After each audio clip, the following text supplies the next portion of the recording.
Alice knew from childhood that she was a princess. That's what her father always called her. Her mother had passed away when she was 4, and she hardly remembered her.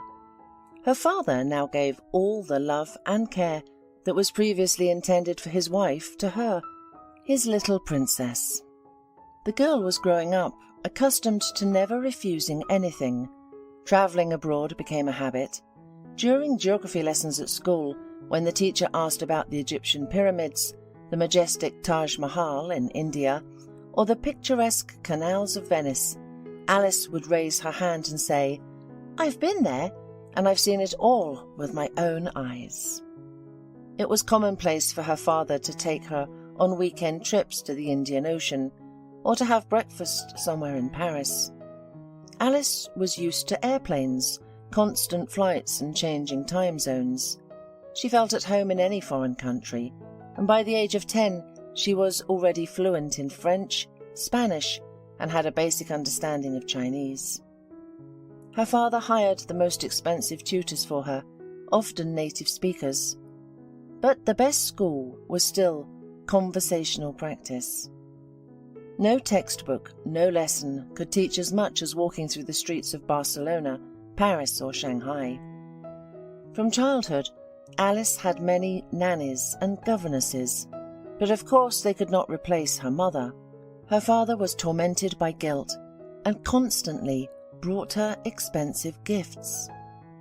"You shall never marry and bring an evil stepmother into the house, will you?" Alice used to ask him with a sinking heart. And every time her father vowed to her that she had nothing to worry about and that he would not marry. However, he was unable to keep his promise. When Alice was 15 years old, her father met a woman. At first, they had pleasant non-committal meetings that began at a cafe or restaurant, continued at the theatre or cinema, and ended in a hotel. But gradually, he became more and more fond of his new girlfriend. He really liked Cassandra for her femininity, calmness, and self-sufficiency. She was not like all those hysterical women who pursued him, which he could not stand. Cassandra was a real woman, and she liked him, not his money. Mark did not notice how he fell in love like a boy. It seemed wonderful to him that they had so much in common. Cassandra had also lost her husband a few years ago and was raising a daughter alone. Besides, their daughters were the same age. Thinking about the prospect of marriage, Mark thought that Alice would be happy to have a sister who could become her close friend. However, the conversation with his daughter was not easy. First, Mark decided to introduce Alice to Cassandra. Then he gradually prepared her for the idea that soon he would marry. But the girl took the appearance of a strange woman in the family as an offence. During the meal she behaved terribly, as if she had forgotten all good manners. She was rude, boorish, and generally showed her most unpleasant side. In this atmosphere of unfriendliness and nervous tension in the air, Mark couldn't find a convenient moment to inform Alice about his marriage plans. To Cassandra's credit, she did not show that the behaviour of an ill-mannered girl hurt or offended her. But Mark was furious and could hardly restrain himself from scolding Alice right in front of his guest. When he escorted Cassandra home and returned, he went straight to his daughter's room. "Alice, what was that?" he said icily. "What kind of show did you put on today? I didn't recognize you. It's like I've had my daughter replaced by some ill-mannered boor. Can you imagine what our guest thought of you?" Alice glanced angrily and resentfully at her father from under her furrowed brows. "Why should it bother me? Let her think what she wants," she snorted, trying her best to keep her cool. "But it bothers me. I had to blush because of you today. For the first time since you were born, you have caused me trouble." "But you've never brought any strangers into our house," exclaimed Alice tearfully. Her father covered his eyes for a moment, trying to gather his thoughts and find the right words. "Cassandra is not a stranger," he finally said, swallowing. "She has become a very close person to me. close and necessary. Alice's eyelashes and lips quivered. "Closer than Mum?" she asked. Her father took a deep breath. "Understand, Mum is long gone from us. Yes, she was wonderful, one of a kind. I loved her very much, but she's gone. But life goes on for you and me. We must be able to take all the gifts that fate gives us." "And is Cassandra a gift?" the daughter asked incredulously. Mark smiled conciliatingly and put his hand on his daughter's shoulder. "She is wonderful. I'm sure you'll find common ground with her once you get to know each other better." "Do we have to get to know each other better?" Alice asked, shrinking back. Her father nodded gently. "I'm afraid so, dear. I plan to propose to her." Alice gasped with resentment and indignation. "But you promised me you'd never." Her father sighed deeply and heavily. "You're an adult girl now. You must understand. It's hard for a man to be alone." "But you are not alone. You have me," Alice interrupted him fervently. Her father only shook his head, looking at Alice with a sad smile. "It's different, baby." Alice's eyes filled with tears. So, she was going to have a stepmother after all. She didn't want that. She was afraid.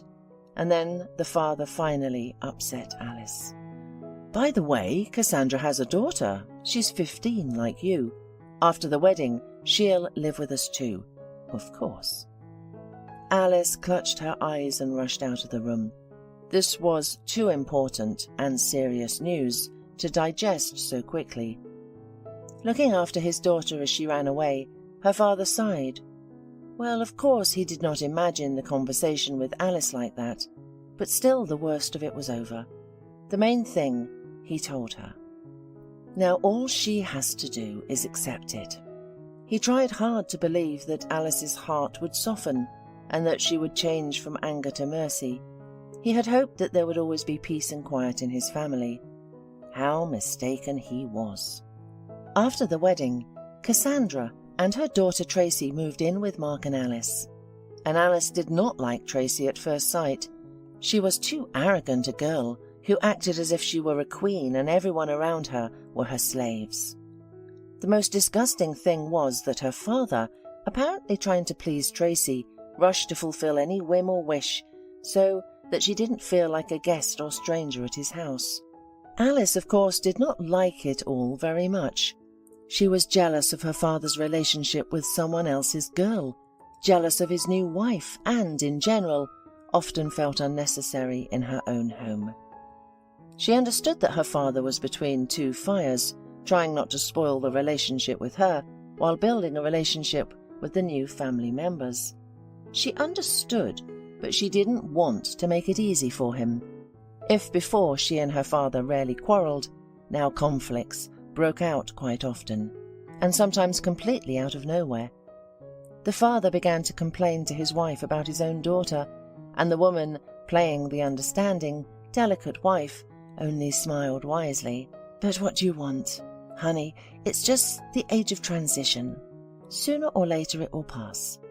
Alice knew that before marrying her father, Cassandra was not rich at all, and Tracy, before moving to the new house, studied at the most ordinary high school. She had no fancy expensive clothes or tricked-out gadgets, but now she began to act as if she were used to all this luxury. It annoyed Alice terribly. It was especially unbearable to watch her stepsister and her mother be cranky at breakfast. The mangoes brought to the table straight from Thailand were not juicy and sweet enough, and the Parmesan cheese brought from Italy did not have the delicate flavour it should have. Alice knew that Cassandra used to work as an office manager and often allowed herself to snack on fast food. Then where did these pretensions and royalty come from now? The father, completely happy in his new marriage, did not see all this falsehood and contrived taste. Alice addressed her stepmother by name, but the stepsister immediately began to call Alice's father Dad, and that was one more reason not to like that nasty girl. What kind of father is he to her, really? Meanwhile, Tracy harboured a dislike for Alice too and constantly did nasty things to her in secret. They were now studying together in a prestigious language gymnasium, where Alice had been going since the first grade. At school, Alice kept her distance, not publicising that Tracy was her half-sister. However, their classmates eventually found out. At school, Tracy made a sweetheart of herself, and soon many classmates were attracted to her. Even Alice's best friend Juliet, with whom they sat at the same desk, became friendly with Tracy. Alice caught the girls whispering about something secret and giggling more than once. It made her terribly angry. Why would Juliet whisper to her so-called sister? And more importantly, about whom? For some reason she felt like the girls were discussing her. Gradually, her relationship with her best friend began to change. Alice noticed that Juliet began to shun her and spend more time with Tracy. Then Juliet started looking at Alice strangely, almost hostile. Several times Alice tried to call Juliet for a frank conversation to understand what happened. At first Juliet avoided such conversations, but one day she couldn't stand it. "I did not expect that from you, Alice. I thought I knew you well. We've been friends for so many years, and you're not what I thought you were." Alice was completely confused by this statement. "What do you mean?" Juliet sighed and looked reproachfully at her friend. "How can you treat Tracy like that?" Alice was even more confused. Yes, she and her half-sister were not fond of each other, but the feelings were mutual, not one-sided, so blaming it on Alice alone would be strange. "What do you mean? Why do you pretend you don't understand?" Juliet got angry. "Tracy told me everything, that you treat her like a servant, making her clean your house and room all the time, that you only leave her leftovers from dinner, that you don't let your father buy Tracy nice clothes, you give her your rags, that you constantly scold her and call her all kinds of names." Alice was shocked.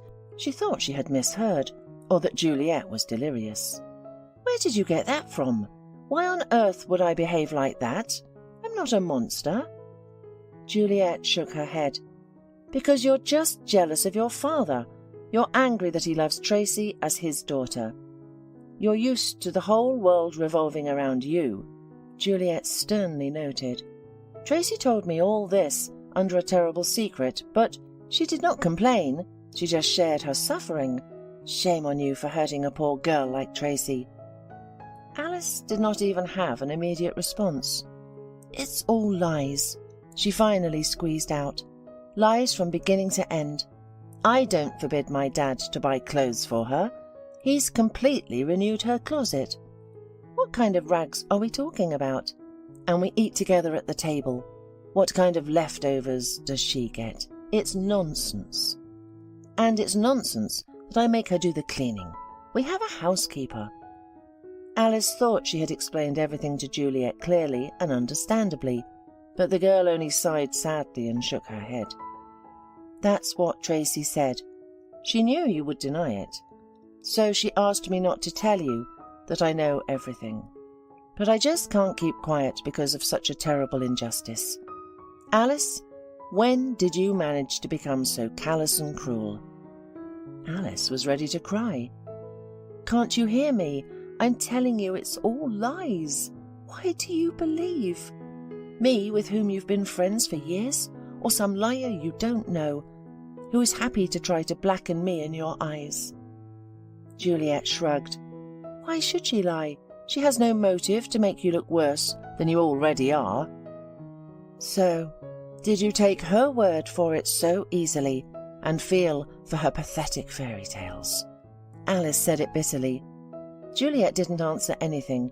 She just picked up her backpack and walked away without saying goodbye or turning around. The next day at school, Alice's former best friend Juliet moved to Tracy's desk with all her belongings, leaving Alice confused and hurt. It seemed that Juliet had easily discarded years of their strong friendship, opting instead for a lying and jealous girl. That was just the beginning. Gradually, all the ridiculous rumours that Tracy spread to Alice began to reach the other classmates. Soon everyone started treating Alice like a monster who hated Tracy and was trying to ruin her life in every possible way. Alice felt helpless as she realized that no one would believe her if she tried to explain herself. It was not easy, but Alice tried to keep her head high and not show how hard it was for her. She attempted to seem independent and calm, but inside she was raging like a real hurricane. She hated Tracy with all her heart. And then all these ridiculous rumours reached the teachers. Once Mrs. Cannon, the class teacher, detained Alice after class. She looked upset and awkward and did not know where to begin. "Alice, my girl," she finally said, "are you okay?" Alice was surprised by the question and did not understand its nature. She was still getting straight A's, and what was going on inside her did not show to anyone.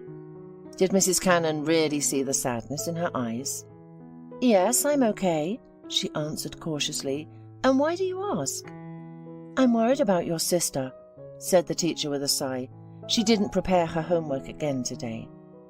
Alice shrugged her shoulders, which was no surprise to her. Tracy was terribly lazy and could lie in bed all day long glued to her phone or computer and never do her homework. "I understand that it must be difficult for you to accept her into your home," Mrs. Cannon said it awkwardly, "but you should try to deal with your emotions and resentment." Alice slammed her eyes shut in bewilderment. "What do my emotions have to do with it?" The teacher again hesitated, having difficulty choosing words. "Understand, you should not interfere with Tracy's studies. The girl is reaching for knowledge, and you deliberately do not allow her to study normally." "Me? I don't let her, do I?" Alice repeated, stunned. "Why would you even think that?" Mrs. Cannon averted her gaze. "Tracy told me in confidence. Don't worry, I won't tell anyone, but I still have to talk to you. I can understand your feelings, but what you're doing is unacceptable." "What is it? What am I doing?" Alice shouted. "Why are you all talking in riddles?" The class teacher looked her in the eye. "You play music all over the house when Tracy sits down to study. You hide her notebooks. You once poured juice into her backpack. You take the rods out of her pens. It's too much, you know. You can't do that to the poor girl. She's trying so hard. She wants to learn so much. She was so happy to get into our school. And you don't give her a chance." Alice was shocked into silence. The whole thing was so wild that it was completely out of her mind. And the worst part was that she realized it was useless to justify herself. Tracy was an excellent actress who could make anyone to blame Alice for all the deadly sins, and people believed Tracy, not Alice. She lowered her head low, fighting back tears. "I don't blame you," the class teacher said softly. "It must be hard to accept a new person into your life, but your methods, Alice, are unacceptable. Promise me that you will change your behavior and reconsider your attitude towards your sister." "I promise," Alice muttered to get away. Mrs. Cannon blossomed into a smile of relief, as if a mountain had fallen from her shoulders. "That's a good girl. I'll consider it a deal."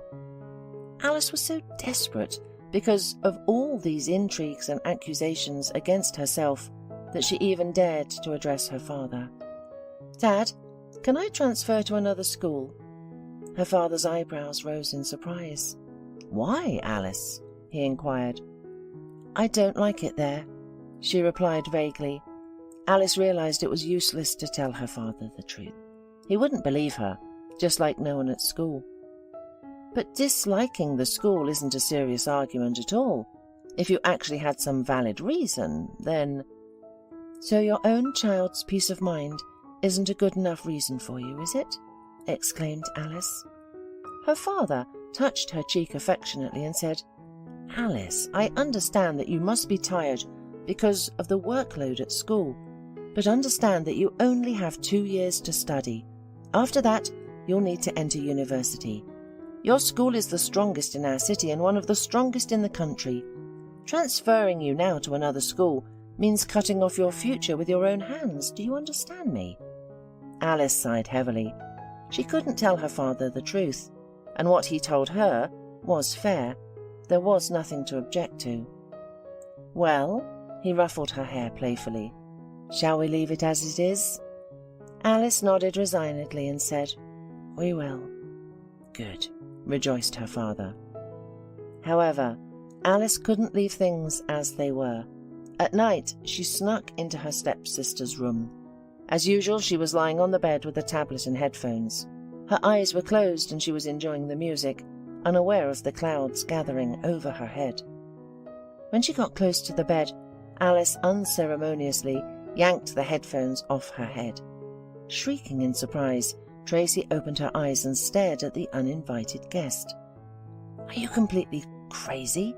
hissed Tracy, reaching out her hand for the headphones. But Alice quickly hid them behind her back. "Listen, you little wretch," Alice said in a clear and separate voice, as if imprinting every word into her consciousness. "If you continue to talk about me with your filthy tongue and spread false rumors about me at school, I will treat you differently. Until now, I've just tolerated you silently, and you took my patience for weakness." Alice was looking into Tracy's eyes with ill-concealed rage and saying her words through clenched teeth. The frightened and confused Tracy remained silent, not immediately knowing how to react to this attack. "Well, that's it. My patience has finally burst," said Alice. "Now I will begin to act. All that you said about me will eventually turn against you. What were you lying about? About me forcing you to clean, to wear rags, to eat scraps? All right. It's all going to be true soon enough. Trust me, I'm really going to start ripping up your notebooks. I'm going to play music at full volume when you're studying. I'm going to give you a life of hell on earth. I'm not in any danger. Thanks to you, everyone knows I've been doing this for a long time. Well, at least I'll start to live up to your stories about me. First, I'll shred and tear up all your clothes. Then—" "Stop, please," interrupted Tracy in a frightened tone. "Can we do without such drastic measures?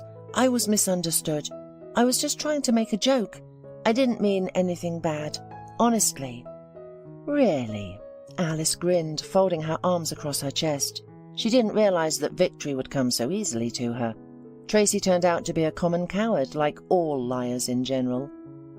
"I don't require you to be friends with me," Alice snorted ironically. "Let's just keep it neutral. Trust me, it's in your best interest. We can just ignore each other. That's enough." And realizing that her sister was willing to agree to anything, she gave a gentle smile. "Deal?" "Deal," Tracy mumbled. Since then, relationships with two girls have more or less normalized. More precisely, they actually stopped noticing each other. Even though they were in the same room, they did not communicate, and both of them were satisfied with this state of affairs. Tracy stopped spreading dirty rumors about Alice, and soon the good relations between classmates and Alice returned. She stopped being an outcast, and even her former best friend Juliet again began to speak with her, with ingratiating smiles and apologetic looks. But Alice didn't want to be friends with her at all. If Juliet could ruin their years of friendship so easily and believe in the chatter of a girl she didn't know, then such a friend was worthless. With her stepmother, Alice had established a similar relationship, a cold neutrality, and with her father, she was less and less willing to be frank and share anything important. Alice sometimes felt terribly lonely. Sometimes it seemed to her that she was not her father's real daughter, but Tracy was. The three of them got along perfectly without her, and Alice thought bitterly that if she disappeared from their lives one day, no one would probably notice, except for Tracy, who would be happy. The years passed, and school and the university were behind them. After receiving the degree, Alice's father invited her to work for his firm to gain experience in business. "You can leave at any time," he told her, "but it will be excellent practice for you. I think it's a good opportunity and a push for future development." After thinking it over, Alice agreed. Why not? "Just don't do me any favours?" she asked her father. "The fact that I am your daughter should not affect your assessment of my professional qualities and actions. Treat me as strictly as all other employees. Don't indulge me. Don't spoil me. Fine me if you have to. Withdraw my bonus. In general, I want to be an ordinary employee, not Daddy's daughter. And I also want to rent a small cosy apartment with my first salary and start living independently." "Agreed." Her father nodded with a smile and couldn't resist adding, "How grown up you are. I'm so proud of you." Alice was embarrassed and hurried to end this awkward conversation.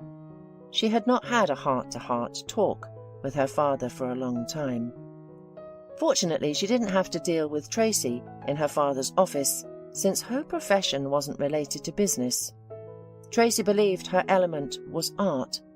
At first she wanted to go to the acting class, but failed. She had to go to the choreography department. She danced quite well, without any outstanding talents, but still quite tolerably well. However, finding employment became an acute question for Tracy. Finally, Tracy got a job as the head of a dance class for kids. When Alice heard this news, she only skeptically grinned. It was very difficult to imagine Tracy as a teacher, especially since she hated children. Meanwhile, working at her father's company was a bit difficult for Alice at first. The young woman set a very high bar for herself, and in the first few weeks she was so exhausted after work that she literally fell asleep as soon as she got home. She had no energy left to undress, shower, or eat. She was ashamed to admit to her father that she was struggling to keep up. So she gritted her teeth and persevered day after day to learn all the ins and outs of working in her father's company. If she had to, she'd stay up late until there was no one left in the building but her and the guard. Her father, of course, couldn't help but notice Alice's enthusiasm, but he didn't interfere, rightly believing that if she couldn't handle it, she would say so herself. He honoured the terms of their verbal agreement not to do her any favours. Gradually Alice got used to it and got into the working rhythm, and her duties became much more manageable. Now she had time to finish things by the end of the day and no longer stayed late in the office. She had spare time on the weekends, and she finally had her own money, honestly earned through her own labour. Alice could hardly believe her independence. After receiving her salary, she managed to rent a separate place for herself, a small but cosy studio apartment in a new building. In the first days after work, she didn't even believe that she was really living alone as an adult. For a long time it seemed to Alice that it was just some kind of game, and that soon she would have to return to her father's house. Once she got used to the idea, she began to furnish the still half-empty apartment. Alice bought plates, teapots, lamps, new bedspreads, bed linen sets, curtains and tablecloths, and soon her home was unrecognizable. It was a pity that the rental rules prohibited pets in the apartment. How nice it would be to have a puppy or kitten waiting for her. But she had to postpone her dream of having a pet until she bought her own apartment. Her father, by the way, immediately offered to give her money for her own place, but Alice refused. She wanted to earn her own money without her father's help. As for Tracy, she used her foster father's connections and finances shamelessly, begging him for money for everything: an apartment, a car, and clothes. The salary from her job as the head of the dance class was not enough for her to live on, as Tracy was used to. She wanted to live the same way, so she turned to Mark at every opportunity, and he, thanks to his wife of course, obediently fulfilled her every desire. Alice knew about it, of course, but she didn't feel envy or jealousy. She didn't want to live like Tracy, dependent on someone else all the time. It was better to achieve things on her own. Although many people thought that Alice was still being helped by her father, she didn't care about other people's opinions. The main thing was that she was independent and proud of it. For her first vacation, Alice decided to go to the seaside. It was the first trip in her life that she had earned herself. Even if it was not the Maldives or Spain, she was delighted. On the airplane, she sat next to a young, handsome man who looked no more than 30 years old. At first, Alice was embarrassed by such a neighbourhood, but the guy turned out to be nice and polite. When she appeared in the aisle with her backpack, he kindly offered to change seats so that she could sit near the porthole. But Alice shyly refused, suddenly thinking that if she wanted to go to the toilet during the flight, she would have to bother her neighbour, which would be embarrassing. The neighbour introduced himself as Paul and smiled widely. Alice had to say her name. "Nice to meet you," answered the man with such a sincere, kind smile, as if he had dreamed of this acquaintance all his life, which made the girl blush. Alice had almost no experience with men at all. She had been able to communicate with guys at university or work, but it was strictly business.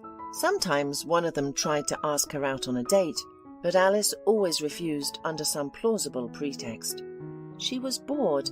It seemed much more interesting to spend the evening at home with an interesting book, or watching a new episode of her favourite TV series. Or maybe it was the men who did not make her heart flutter. However, looking at her new acquaintance, Alice realised that something strange was going on with her. Paul was undoubtedly a very attractive young man, tall, well-built, broad-shouldered, with beautiful muscular arms that peeked out from under the rolled-up sleeves of his shirt. He was also very good-looking, with dark, wavy hair, grey eyes with long, thick lashes, a straight nose and a beautiful mouth. Alice stared at him so much that she did not even realise that Paul was looking at her, and she blushed with embarrassment and awkwardness.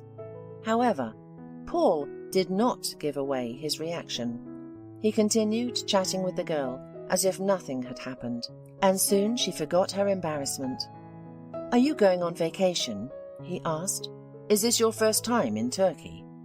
"Not the first," Alice said, shaking her head, "but I haven't been there in a long time. When I was a little girl, I travelled with my father, but I don't remember anything." "If you like, I'll be your personal guide to Istanbul," he offered with a sly smile, and Alice, with surprise and joy, realised that he was flirting with her. It was unusual and very exciting. Flutter. "I'm just in love with this city, and I've been there 1,000 times," Paul continued. "I'll show you all its most interesting corners. I'll take you to the best cafes and restaurants. I'll give you the best coffee in the world." "It sounds tempting," smiled Alice. "But won't you be bored spending your vacation with me?" "Not bored, of course. On the contrary, you'll brighten my loneliness." "And why are you flying alone and not with your family or friends?" Alice asked cautiously, trying to find out if her new acquaintance was married. "I have no family," the man said nonchalantly, "and no girlfriend either. I was supposed to fly with a buddy I've been friends with since high school, but he came down with food poisoning at the last moment. He had to cancel the trip, and I was left alone." Alice mentally rejoiced at the fact that her new acquaintance was single and free, but she immediately scolded herself for thinking he was interested in her as a woman. He could offer his services as a chaperone, just for boredom. But sometimes she caught glances from Paul that said otherwise, that he socialized with her not just because he was bored and didn't care whom he talked to. In his eyes shone unconcealed interest and even admiration. "And what hotel are you staying at?" she asked. Paul named it, and Alice was surprised by the pleasant coincidence.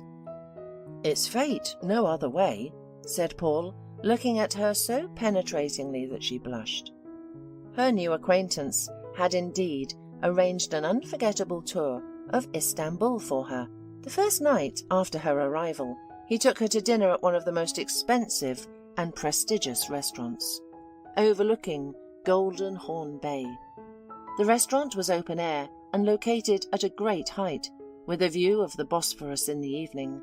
Live music played in the restaurant, mingling with the cries of seagulls, and the air was filled with the appetizing odours of food and the sea. "Don't look at the prices," Paul warned her immediately, noticing her squinting warily at the menu. "I invited you, so I'm paying for dinner." Hearing this made Alice even more tense. What if he now thinks she owes him something? But Paul could read her thoughts, or maybe they were just written on Alice's face. Noticing her confusion, he smiled affectionately and easily covered Alice's palm with his. "Don't worry," he said softly. "It's just dinner. You won't owe me anything." Alice finally relaxed, trusting him completely. He courted Alice touchingly, and he didn't make any attempt to hug or kiss her or say any greasy compliments. When the cab brought them back to the hotel, Paul gallantly escorted Alice to her room and said goodnight, politely kissing her hand. "Tomorrow morning, I'll invite you to a real Turkish breakfast," he said with a smile. Alice involuntarily smiled back at him. "Are Turkish breakfasts special?" she asked. He winked slyly. "You'll find out." The next morning, he took her to one of the old neighbourhoods of Istanbul, where everything seemed to breathe history. Alice was surprised when Paul took her to a small, completely unpretentious-looking cafe. The table they sat down at was covered with oilcloth. "I understand your surprise," Paul grinned, "but don't jump to conclusions. Try it first." And then the waiter began to bring dishes one by one to their table. Alice only had time to blink in shock. First, a copper skillet with glazed scrambled eggs appeared on the table. Then, sliced fresh cucumbers and tomatoes. Another skillet with fried, flavourful sausage. Braised vegetables, black, green and pink stuffed olives, glossy with oil. Several types of cheese. Different varieties of jams including fig and quince. And honey. Butter. A wicker basket with hot bread, or rather, bagels, thickly studded with sesame seeds. And, to finish it off, Turkish tea. Alice's eyebrows rose higher and higher in surprise at the appearance of each new dish. Noticing her reaction, Paul laughed. Yes, one Turkish breakfast can feed a whole elephant. Frankly speaking, Alice had an appetite while looking at all these viands, so she pounced on the food with gusto. "It was divine," she said at last, leaning back in her chair, "but it seems I won't be able to swallow a single bite for 10 years. Appreciating her joke, Paul smiled contentedly. "Don't worry, now we'll go for a walk. Everything will be fine with you." The young man turned out to be an excellent tour guide. He showed her almost all the historical monuments of Istanbul. He took her to both the European and Asian parts of the city, and after a couple of days, Paul even organized a trip to the Prince Islands, located a couple of dozen kilometers from Istanbul. They swam in the sea, rode rented bicycles, and also arranged a picnic on one of the picturesque hills. Alice had never been so happy. A few days after their arrival, Paul decided to kiss her gently. Alice did not resist. After all, she herself had long dreamed of it. And from that day on, their relationship moved to a new level. It became a relationship not just buddies having fun together, but the relationship of a couple in love. Alice was literally overwhelmed by hurricanes of feelings and emotions she had never known. It was both great and scary, like being on a roller coaster. She tried to chase away the treacherous thoughts of what would happen to them next. While they were having a wonderful time together, they were both clearly in love, or at least attracted to each other. But the vacation would soon be over, and they would have to go home. Would Paul want to continue communicating after returning to Moscow? Alice was very frightened by the thought of it, but she did not dare ask Paul directly. She was afraid he would find her too intrusive. 2 weeks quietly flew by like a blink of an eye, and now it was time to pack a suitcase. Paul had to fly away 2 days later, and Alice was already sad in advance, preparing herself for the fact that he would not take her phone number or a dress. Why would he? He had a great time with her in Istanbul, but in the capital he had another life, other things to do and other worries. She didn't fit into his usual circle. But the problem was, she didn't want to forget him. She was ashamed to admit it, not only to Paul but even to herself, but it seemed that she had fallen in love up to her ears, for the first time in her life. From the strength of her feelings she wanted to scream, but she did not give herself away. The morning of the day of departure was gloomy and overcast. It was raining and the mood was just as gloomy. Alice irritably packed her things and mentally prepared for the upcoming separation. Paul has disappeared somewhere since morning, and her cab should have arrived soon. Was he avoiding her deliberately? Was he afraid that she would start sobbing, confessing her love to him and begging for a new meeting in the city? Alice sniffed her nose, selfishly. Well, if he is really hiding, then she will not look for him. When she had stowed all her things in her suitcase, with difficulty zipping it up, Paul burst into the room. "I've changed my ticket," he announced gleefully, "so we'll fly together." Alice stared at him incomprehensibly. "What do you mean you've changed it? You still have 2 whole days of vacation. You're supposed to leave the day after tomorrow, right?" "I was supposed to, but I don't want to." Paul shrugged his shoulders. "What am I going to do here without you? Everything will be empty and boring. I don't want to be here a day without you." Realizing that he was not joking, Alice felt her lips stretch into a happy smile against her will. "So, really, because of me?" Paul shook his head as if surprised by her naivety. "Because of who else, Alice? I'm crazy about you, from the very first look, as soon as I saw you. And will we—" She swallowed the lump in her throat because the words were difficult. "And will we continue to communicate at home?" He widened his eyes in feigned surprise. "Of course we'll continue. How could we not?" His face became suddenly preoccupied. "If that's what you want, of course," he added cautiously. Alice nodded. "I really, really want to." "Well, that's great." Paul hugged her and pressed her tightly against him. "I don't want to let you go anywhere away from me. I'll never let you go." That's how their romance started. Paul gave Alice flowers, gifts, invited her to theatres and movies, and took her to restaurants. A week later, Alice moved from her rented apartment to live with him, and one day she embarrassingly reported that her father very much wanted to meet him. "Dad invited you and me to dinner on Saturday. He can't wait to see you," she said. "He wonders who stole his daughter's heart." "I wanted to meet him too," Paul said. "After all, a man should ask a girl's hand from her father, as it should be according to the old custom." Alice was speechless. "A girl's hand? Do you mean my hand? Paul, are you kidding?" He shook his head. "Not at all. Wouldn't you like to be my wife?" She bit her lower lip. "It's too sudden. I have to think about it." Paul made a fierce face and growled deliberately, menacingly. "What is there to think about? We're already living together as husband and wife. You love me, don't you?" "I do, but—" "No, but we love each other. We can't live without each other. So we should legalize our relationship, live happily ever after in love and harmony, and have tons of kids." Alice gasped and laughed. "Tons of kids?" 4 or 3. I don't agree to less." Paul said it seriously. "I've always dreamed of a big, friendly family. But, so, you'll marry me? Stubborn?" Alice nodded cheerfully.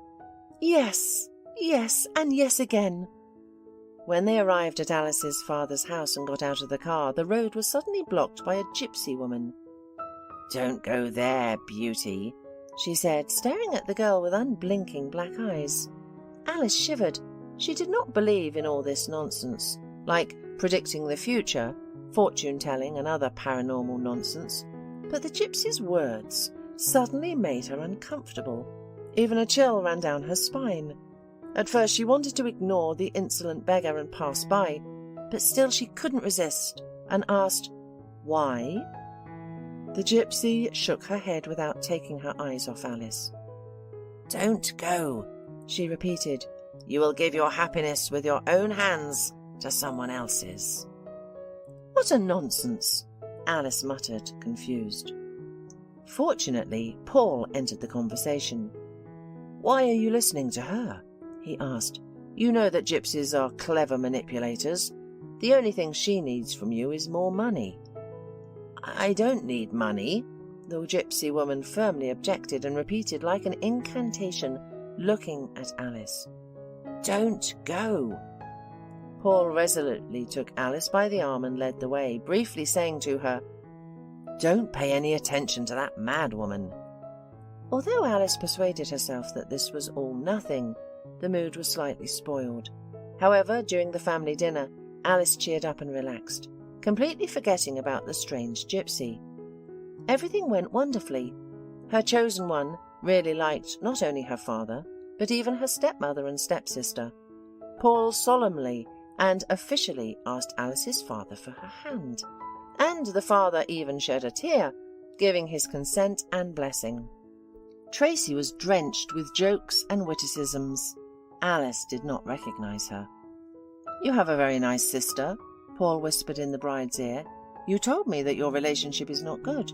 I had such a monster in my imagination, but she's not bad at all." Alice did not dissuade him, although she was surprised to see such a change in Tracy. When it was time to say goodbye, Alice and Paul were about to leave, and Tracy also jumped up from the table. "I'd better go too," she said. "Will you guys give me a ride home? I don't have a car today." "Yes, of course, with pleasure," nodded Paul, and Alice only shrugged her shoulders confusedly. There was no reason to refuse her sister. All the way, Tracy continued to talk incessantly. In general, she behaved like a real chatterbox. "Alice," she said when they parted ways, "maybe it's time for us to bury the hatchet and start communicating like sisters should." Surprised by this suggestion, Alice hesitated for a moment. "I know," Tracy said quickly, "that I've done many nasty things in the past, and you have every reason to dislike me. But believe me, I've changed a lot since then. I have numerous regrets, but we can try to start over. I miss having someone who is really close to me. A sister friend. Let's try, huh?" Alice felt strange, but Tracy's words sounded sincere from the heart. "All right," she nodded at last. "Let's give it a try." "Great." Tracy clapped her hands with joy like a child. "To strengthen our friendship, I invite you and Paul to my birthday party next week. Will you come?" "Thank you for the invitation." Alice nodded politely. "We'll try." However, the next week, Alice found out that she had been sent on a 2-day business trip to another city and would not be able to attend her sister's birthday party. "It's embarrassing," Alice complained to Paul. "She invited us with such sincerity, and I already bought her favorite perfume as a gift, and now she'll think that I made up this business trip on purpose. She'll be offended." "Come on, if you explain everything to her, she'll understand," consoled Paul. "You really did not know that everything would turn out like this." Suddenly Alice had an idea. "What if you go to her birthday party without me?" "Why would I do that?" Paul was surprised. "Your sister and I barely know each other. Why would I suddenly go to her birthday party?" "Believe me, we hardly know each other," objected Alice. "After all, she invited both of us, and you don't have to stay there long. You'll congratulate her, give her the present, and apologize for my absence." "Well, if it's only for a little while," Paul said doubtfully. "I'll give her the present and leave right away." "Thank you, dear." Alice stood on tiptoe and kissed him on the lips. "You'll help me out a lot." If only she could have known then that she was ruining her life with her own hands. The business trip was a success.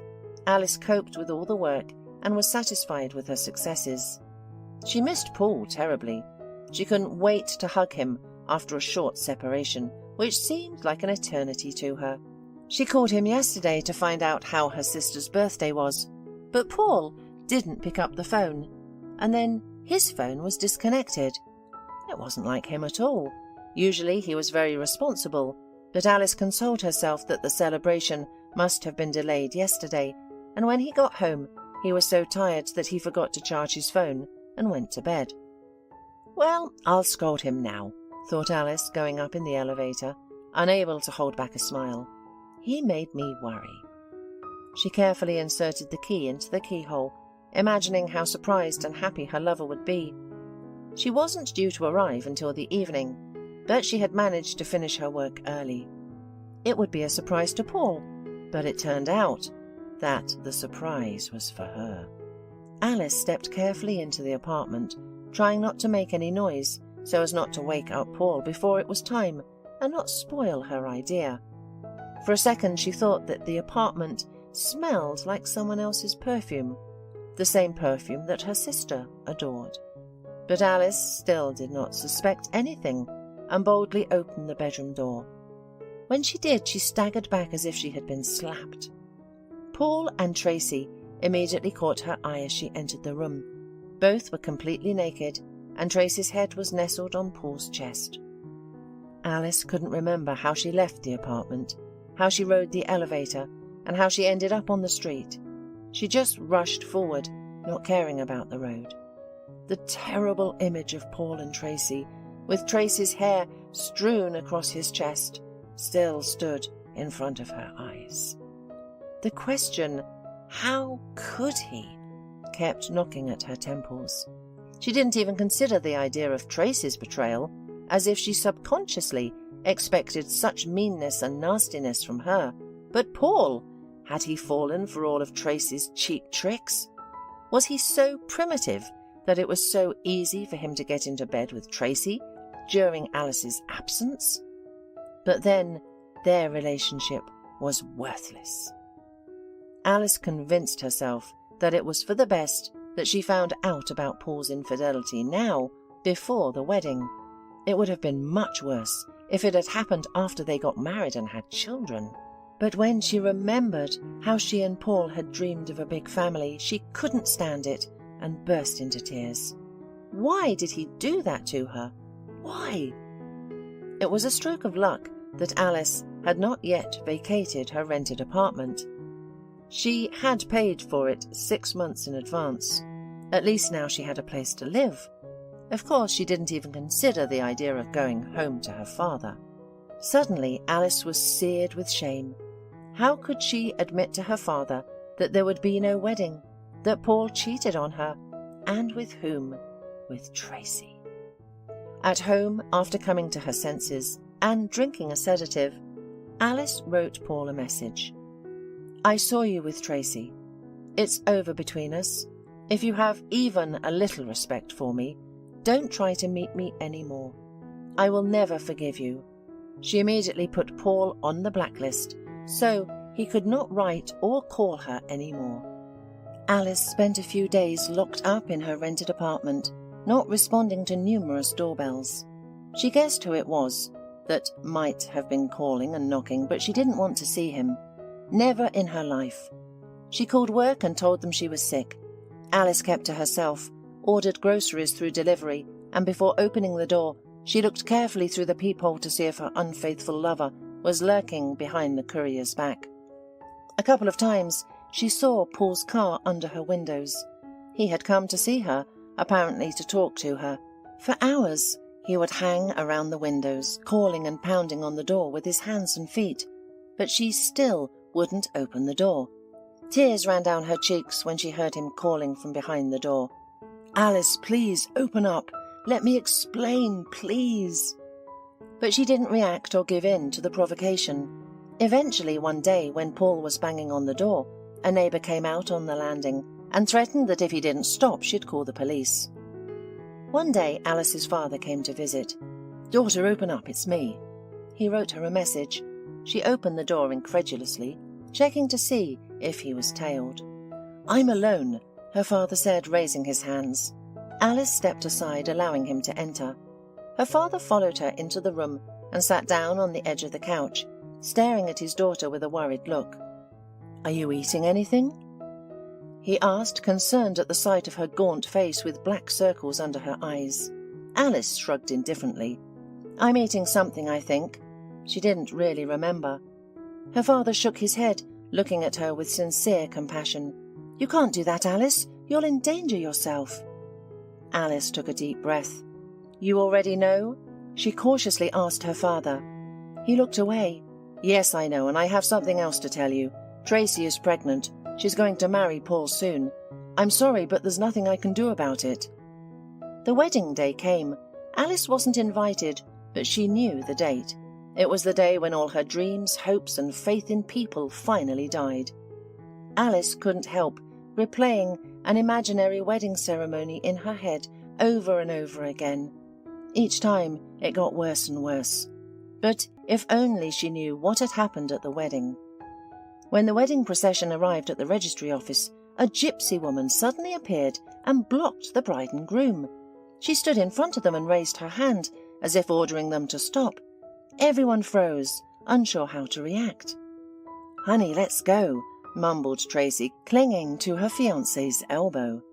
Paul, however, stood silent and looked at the gypsy woman with a strange expression, as if he were trying to remember something but couldn't. The gypsy woman took another step forward and approached the bride. She tried to recoil, but the gypsy suddenly pulled off Tracy's veil. The bride shrieked in fright, and the guests were left dumbfounded. Staring intently into the bride's face with her black eyes, the gypsy laughed ominously and said, "The real bride is different." "What are you talking about?" asked Tracy, but the gypsy grinned and lowered her gaze to Tracy's belly. "And you're not pregnant, it's all a hoax." Tracy got nervous and asked for the crazy woman to be taken away, but no one moved. It was as if the gypsy had hypnotized them. Suddenly, the gypsy turned to the crowd of guests and announced, "There will be no baby. She tricked her sister's fiancé into bed. She slipped sleeping pills into his drink and then called a cab to his house." Everyone was shocked into silence, with only the bride shrieking, "What are you talking about? Where did you get that from?" Paul suddenly seemed to wake up from his forgetfulness and stared greedily at the gypsy. "What did you say?" he asked quickly. The gypsy woman grinned and said, "You are clean before your true bride. With that liar, you had nothing. You just fell asleep. She undressed you and got into bed with you. No pregnancy. Nope. She was hoping to get pregnant after the wedding. She was always jealous of her sister, so getting you away from her was a matter of principle." Paul turned a fierce look on Tracy and asked, "Is it true?" "Paul, why do you believe this mad woman?" she mumbled, but her face turned red. Paul shook his head and said, "She's not crazy. I remember. When Alice and I were coming to dinner at her father's house, this very woman blocked our way and warned us not to go there. We just laughed at the prophecy and didn't believe it, but it turned out to be true." There was an unimaginable uproar as everyone talked and argued at the same time, trying to digest the information they had received. Alice's father stepped towards his stepdaughter and looked angrily into her eyes. "Tracy, is it true? Don't you dare lie to me. I'll find out anyway." Tracy's eyes frantically darted back and forth. "But why are you picking on the poor girl?" screamed her mother. "Can't you see she's scared enough as it is?" But Mark only shook his head and warned, "Don't interfere, Cassandra. I asked your daughter a question." The gypsy woman listening to the conversation nodded. "She was helping her daughter. It was her idea with the sleeping pills. She didn't want to miss out on such an enviable suitor." Paul angrily threw away the bride's hand, still clinging to his elbow. I felt that something was amiss in the matter, because I couldn't get so drunk that I couldn't remember who I'd spent the night with, and I'm not usually hitting on strange women when I'm in love with only one. And how come the idea of sleeping pills didn't occur to me at once? On the groom's shoulder lay the strong hand of Alice's father. "I am glad it is only a monstrous lie and a mistake," he said. "Go to Alice. She is suffering a great deal. She is not well without you." Paul smiled broadly. At last, I can go to her with a clear conscience. All this time I despised and hated myself, thinking I'd cheated. And now I'm the happiest man in the world." In a minute, the groom jumped into the car and drove away. The guests stood dumbfounded in front of the registry office, not knowing what to do now. Tracy sobbed in humiliation, and her mother tried to comfort her. Alice's father looked for the gypsy woman to thank her. However, there was no sign of the mysterious woman. It was as if she was just a vision. Soon after the incident, Alice's father divorced Tracy's mother. He couldn't forgive her complicity in what had happened, nor his daughter's tears and suffering. As for Alice and Paul, they were pleased together and got married as soon as possible. A year later, they gave a dazed with joy grandfather his first grandchild. Now, when they met gypsies on the streets, they no longer shunned or avoided them. On the contrary, they gave generously, as if in gratitude to the woman who had once saved their love.